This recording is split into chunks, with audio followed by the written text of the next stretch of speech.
there's a he's taken off one of his gloves of his null suit and tied it around what appears to be a hammerhead at the end of this stick. Hey guys. And is just banging this against the stalactite. Just trying out live on YouTube now, and he's got his sleeve tied around his exposed hand that he took his glove off listening to the Adventure Zone and he takes a few podcast in the hits, background here. on this stalactite. Highly Doesn't recommend really it do if anything, you've never and kind of watched just it falls before. over and slumps over his hammer. He looks completely exhausted.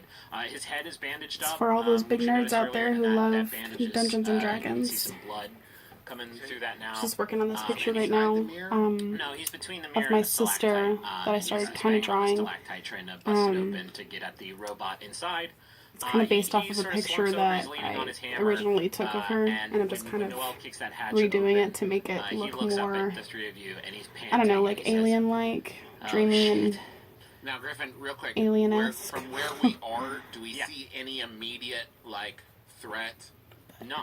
Okay. Nobody, I mean, you got all those robots immediately below you. I'm gonna be but trying to none of them post are more videos activated. here And because there's no, I really want area of ground to that we would be afraid to touch and make turn myself a crystal little bit around. more The ground is not accountable crystallized. Regardless, to my you are in your drawings null suits. Noelle would be at and art. risk. Carrie is fine. Because I She's do in a love null doing suit. it, but Noelle might I be just at always risk, find but myself there's no saying crystal on I'm the ground. too busy for it when And the robot it's like in if you the really love stalag- something, you can make time for it. stalagmite So that's what I'm gonna do. Because they hang tight. They hang tight to the ceiling. and stalagmite, because it might be on the ground. A stalagmite might These be a guys are so stalactite. goofy. It's a terrible Worst name. rules. Yeah, as a mnemonic, it's basically useless. Do we recognize the robot inside the stalactite? No, you've never seen this robot before. So we can make it out that much to know we don't know him.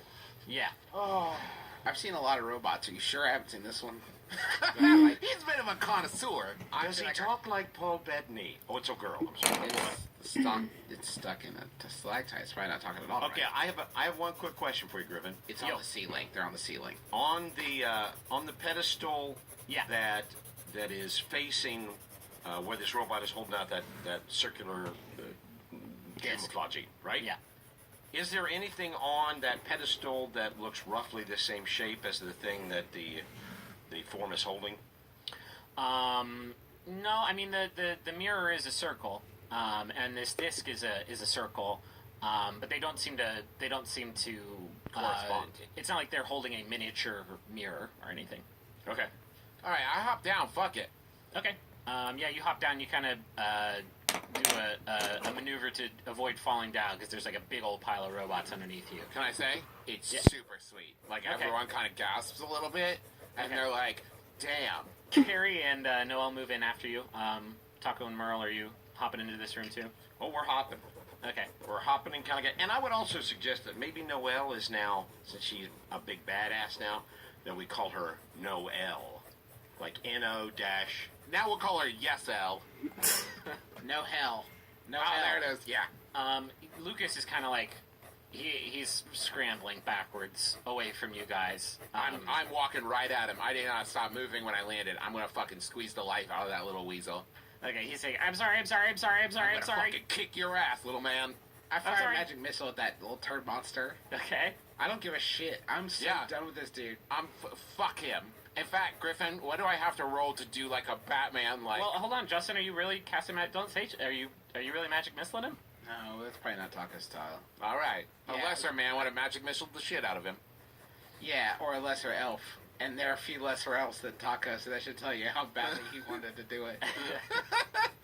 I've just been in this Crystal Kingdom since December 19th, and I would really like to if killing him Shit, is a way have out. we been in here that long? We've been in here so long. Luckily, we brought all this gorp.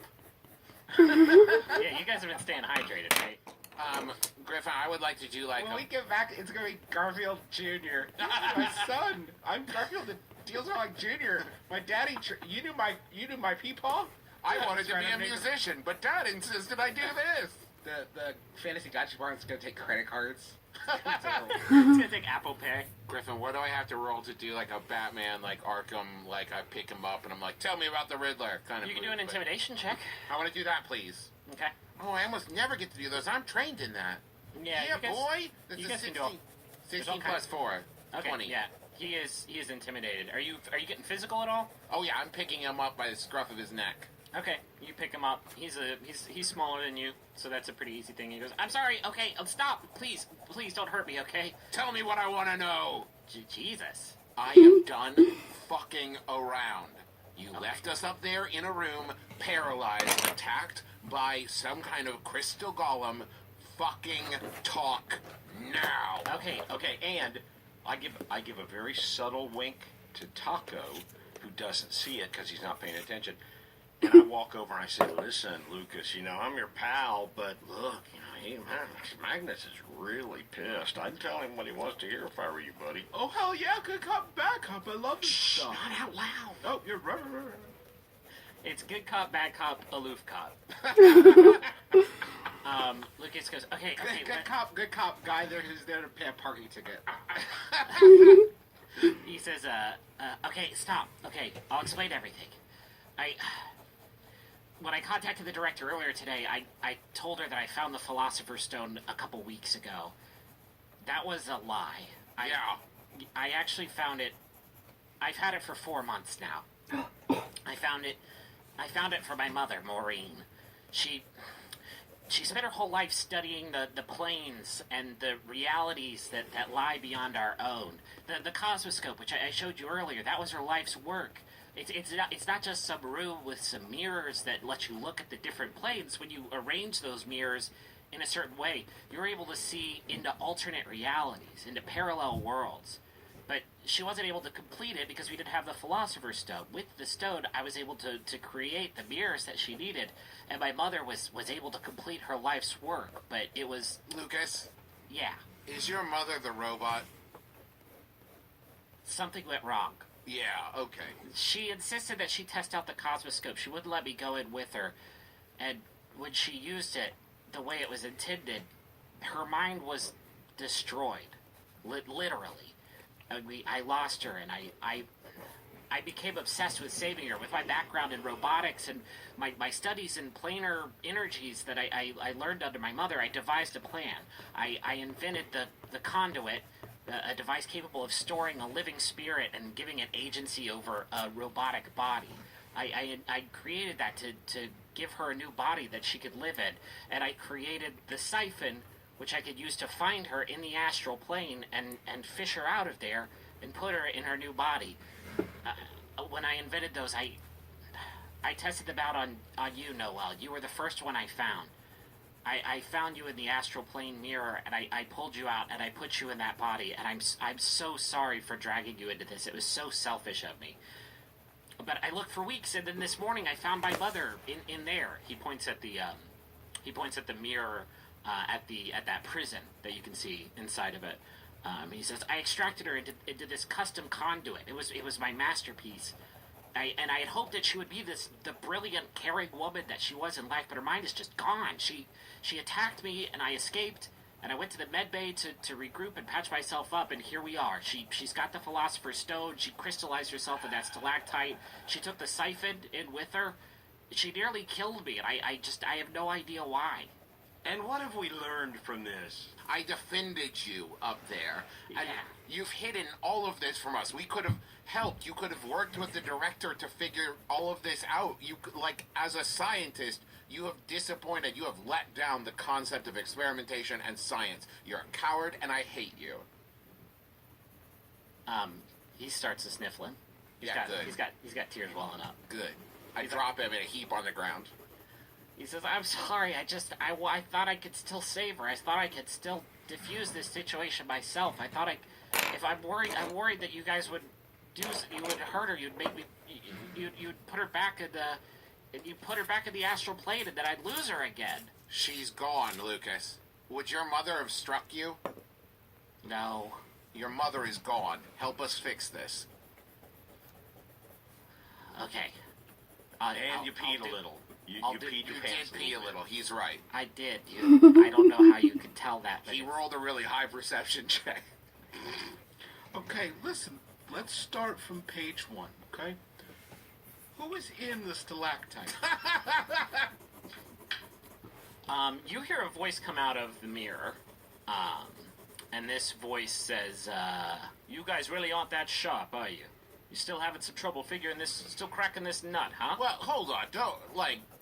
There's three of us. We work individually. We're not a hive mind. Maybe one of us, but, I would say at least one of us has a solid grasp.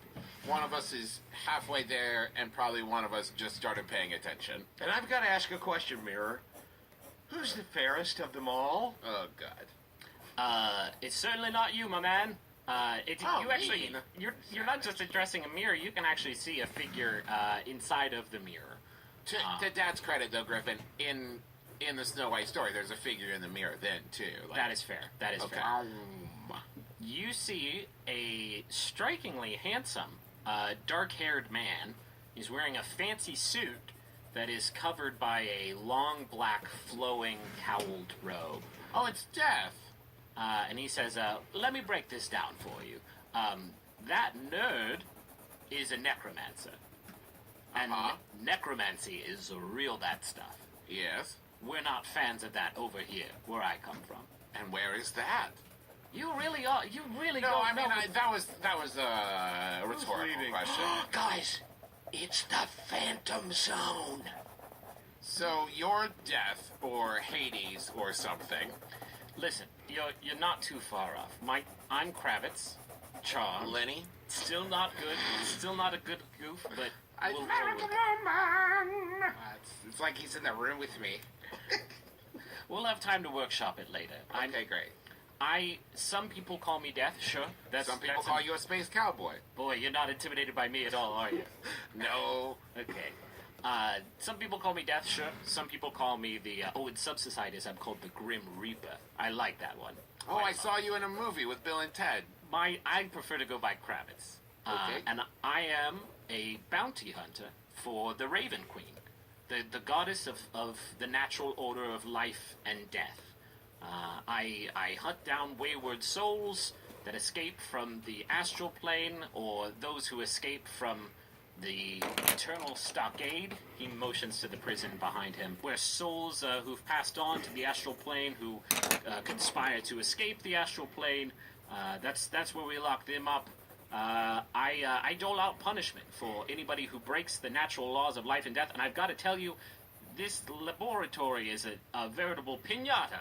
A real abomination. Very much. It sounds like we're on the same side here, Kravitz. We want. Let's not get ahead of ourselves. He motions, and that book appears that he consulted with earlier, and he says, Lucas Miller, you've been found guilty of aiding in the escape of your deceased mother, Maureen, from the Eternal Stockade, where she was in prison for conspiring to escape back to the mortal world. Your mother was in prison, Lucas, and you can't break people out of prison. It's bad. I was assigned your family's bounty, Lucas, but when I got here and I met you three, that's when I found an even bigger trophy. Wait, now hold on. Wait a minute. What have I done? What did Magnus do? Magnus? Good teamwork, Travis. Hey, I mean, I want to make it clear here. He flips through a few pages of this book that's floating in front of him. He goes, let's see. Taco, we'll start with you. Well, Yeah. okay. Hello. Taco, Hello. you've died 8 times. 1, 2, 7. Yeah, that tracks. Wasn't one that was a coma? Right? Well, it was really debatable. don't I mean, it was debatable. We got a second opinion. One guy said coma. One guy said death. Cut the goofs. Says you've died 8 times and checked into the astral plane exactly 0 times. Is that actually true? I feel like I ducked my head in the astral plane, right? You dipped your toes in. Well, you did the spa and you did the whole thing, and you climbed So up those a rope. those are like little discrete like extra planes that you can sort of create. And Okay. with your magic, you pop into the what's it called? Not the astral plane. The astral plane Ethereal? is like the astral plane is basically the ethereal plane. The astral plane is like the afterlife. And has Taco actually? I'm sorry, I haven't paid any attention to any of the I swear, episodes none of we've us done. have. Has he actually died in game, and we brought him back 8 times? That seems like a lot. I mean, you've been knocked unconscious, but nobody's died. Oh, If you okay. did, then I would have different hosts on this podcast right now. Oh, we wouldn't just get new characters? Those are the rules. Nope. Well, maybe. No, of course you would. He flips to the book again, and he goes, Magnus, Yeah? let's do you next. Magnus, what's your family name? Burnsides. Oh, yeah, that's right. Magnus Burnsides, you've died 19 times. That doesn't sound right. And you've made 0 trips to the astral plane. Now, hold on. I think I'd remember. Merle... Let him finish. Merle... Merle... That's my name. Don't wear it out. Merle... Fucking High Church. You, my dear friend, care to take a guess? Care to wager a guess? Closest without going over. Taco, go. I'm just surprised my middle name is fucking. I had no idea. Are you? No. I'm gonna go with 1 in case we're doing Price is Right rules. You know what? I'm going to go the other way and say 1999. Somewhere in between there. Okay. Merle High Church. The richest bounty I've ever hunted. You, my dear man, have died 57 times. 57 times. 57 times. Despicable. Oh, wait, shit. Is this alternate dimension stuff? And you've never come to visit. You've never come to visit me, Merle, I never after 57 called. deaths. That's just rude. You say died. Died. What are you- Deceased. Lost Are you his hit spelling points that and more. T-Y-E-D? Yeah. Are you, what, in what reality have we died? Because we're still here. Yeah, that's it. Yeah, great question. I've been wrestling with that one myself. He's getting angrier as he is like counting up your tally, and as he gets angrier, his form is starting to change. His black robe is growing longer, and it's fraying and billowing out behind him. His face is turning gaunt until it simply becomes a red-eyed skull. And he's got his hand outstretched, and a scythe forms in it from nowhere. Cool. Hey, Lucas. Psst. He Can- looks. Can He looks. get here without that sapphire mirror thing? Lucas is just like trembling on the floor. He's just a puddle. I kick him. Okay. The Kravitz is starting to look like really terrifying. But you see something else in the mirror, something kind of unsettling in the background. That stone prison, the eternal stockade behind him, you see a swarm of those shimmering gray lights start to pour out of its few narrow barred windows and doors. And they are sort of gelling and morphing together to form a massive spectral hand, which is slowly sneaking up on Kravitz, who continues his spiel. He says, I can't allow you to stay out there. You have to know that. But there's no reason for you to die violently. Just come with me. Come in easy, please. Kravitz? No, you know what? Nothing. Never mind. You know what? I will say, if you wanted to lure me in there, you should have stayed handsome, my fella. That's an excellent point. You're getting it spooky scary. Listen, People were also ready to write slash fiction between you and me, and then you turned all skeletal. A whole bunch of artists just had to erase half of the Right. portrait they had done.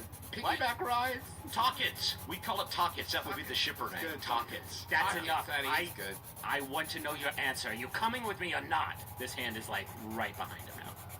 The answer to whether we're going to come with you or not is... Okay, this hand, this massive silvery hand, grabs him suddenly, and you hear the wind just sort of get knocked out of him.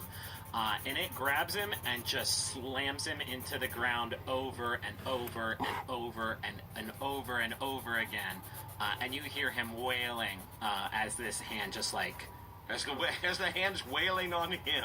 just completely demolishes him, and lightning quick pulls him back into the stockade behind him. After it dispatches, We solved the Kravitz puzzle. after it dispatches Kravitz, the stalactite begins to hum. Oh, And poopy. You can feel a vibration in the air around you. It's like someone just hit like a gigantic tuning fork. And these vibrations, they're not dying down, they're actually intensifying until the amethyst around the ceiling begins to emit those crinkle tinkles. Lucas? Yeah? Lucas, what the fuck is this? I don't know. You don't know? No, I don't know. I don't know anything. I'm sorry. Can you turn off the sapphire portal? I can't. I don't know how. You hear those crinkle tinkles coming from the ceiling, and another verse of the song plays out. But it's different this time. You are right next to this stalactite with the robot inside of it, and you actually hear multiple voices coming from the robot. And you hear a chorus also sort of singing in unison from the mirror. And together they sing the following. Kept from my children, lovers, friends, subject to me did not make. This is where separation ends, and souls of lost will come my way. Enter this crystal kingdom. The voices just sang, in case you couldn't understand it, or in case you're the three people on this call who didn't hear the song. Kept from our children, lovers, friends, subject to laws we did not make. This is where separation ends, and souls of the lost will come awake. Enter this crystal kingdom. Oh, fuck. Son of a bitch. A lot of things happen at once. The disc that Maureen's robot form inside the stalactite is holding, a brilliant white beam of light shoots out and pierces into the mirror. And you see a swarm of these souls fly at light speed. Well, not at light speed. You wouldn't be able to see it. But I don't know, I got pretty good perception.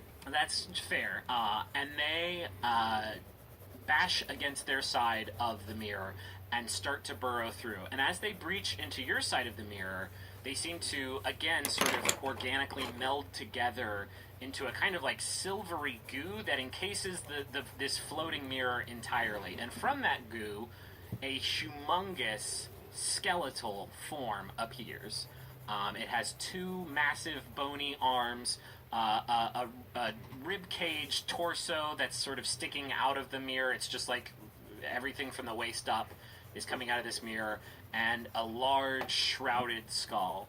And this silvery substance that seems to make up its form, inside of it you can make out these faint faces, most of which seem to be locked in a grimace. And from this skeletal being that's about 10 feet tall, you hear a cacophony of voices that all say simultaneously, "Thank you, Maureen. Your